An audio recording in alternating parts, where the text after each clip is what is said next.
أحن إليك يا عدم المعالي أحن إليك يا عدم المعالي وما لي لا أحن وألف مالي أحن إليك والأنفاس حرا ونار الحرب تطفأ بالوصال وأسأل عنك زواري جميعا وما يشفي الجواب عن السؤال وفي عدن العزيزة كل شيء يعز علي من أهلي ومالي ولو أني سكنت على الثريا لقلت إليك يا عدم مآلي ولي في الأرض إخوان أعزاء كرام في الجنوب وفي الشمال ومنهم من يرى أني أبوه ويحسب نفسه أحد العيال ويعطيني من الدنيا كثيرا كموج البحر يزخر بالليالي جزى الله الجميع عظيم أجر وكافأهم على طيب الفعال ولكن مع هدي وله حياتي بذلت وما جمعت من الحلال وكنت أعيش في عدن إماما لأعظم مسجد وبه اشتغالي وكنت خطيبا والناس حولي قد اجتمعوا ليستمعوا مقالي وكان الدرس يوما في البخاري وفي سبل السلام مع الرجال رجال العلم والآداب حقا وواحدهم هو الرجل المثالي وللتفسير نعقدها دروسا وإن حدثت فالإسناد عالي وما ابن جرير وابن كثير إلا شيوخا قد ملأت بهم خيالي فيا حلقات درس العسقلاني غيابي عنك أمر كالمحال ولن أنساك لا والله حتى وسد في الثرى بعد انتقالي وهل يا معهد الإسلام تبقى بأيدي العابثين بكل غالي أتاك العابثون بكل جهد وصرت إلى الذي بك لا يبالي إلى باذيب أرسلها دموعا ومن تلك الدموع إلى كمالي وإن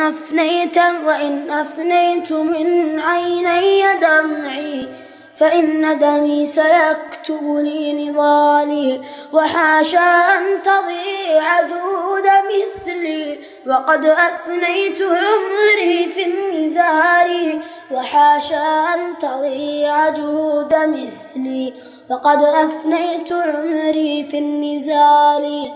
ولست بخائن وطني وديني وقومي يعرفون صحيح حالي وما واليت يوما أجنبيا وللباغين ما أنا بالموالي ولكن من يوافقني اعتقادا ويسعى مثل سعي في المجال فذاك هو الصديق ولو بعيدا سواء كان خلفي أو قبالي تجنبت السياسة منذ عهد بعيد واعتصمت بالاعتزال وما أنا بالبليد وليس يخفى علي الصدق من كذب المقال وما أنا بالبليد وليس يخفى علي الصدق أو كذب المقال ولكني سأكتب بعض أمري وبعض الأمر تظهره الليالي لكي لا يحسب الجهال أني أتاجر باتصال أو انفصالي وما أنا بالذي يرتاد خبزا وما أن بالمكارم والمعالي، وكيف أبيع أوطاني وديني وعرضي بالقليل من النوال، وكفي لا تمد إلى خسيس ونفسي لا تعيش على السؤال، وبيتي كان في عدن مقرا وكنت أعده مثل القنال، فللغرباء في بيتي مقام وللأضياف ممتلئ العدال، وأهل العلم يجتمعون عندي لأمر العيد أو أمر الهلال، والوجهاء والأعيان يوم إذا اجتمعوا به للاحتفال، لعقد الأمر في شيء مهم وفيه يحل معقود العقال، ومكتبتي تضم مؤلفات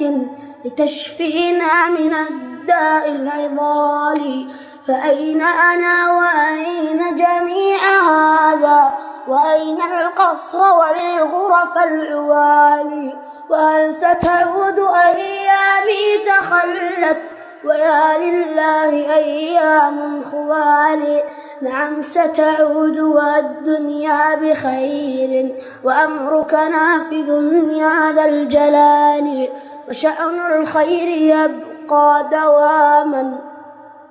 وأما الشر فهو إلى الزوال، ولست بقاطع صلتي بقومي وإن قطعوا بلا سبب حبالي، وإن جهل العدو علي عمدا ففي الأعداء مثل أبي رغالي، وحكم الله عدل في القضايا وما لي غير صبري واحتمالي، وأنتظر الرجوع إلى بلادي وطعم العيش في الأوطان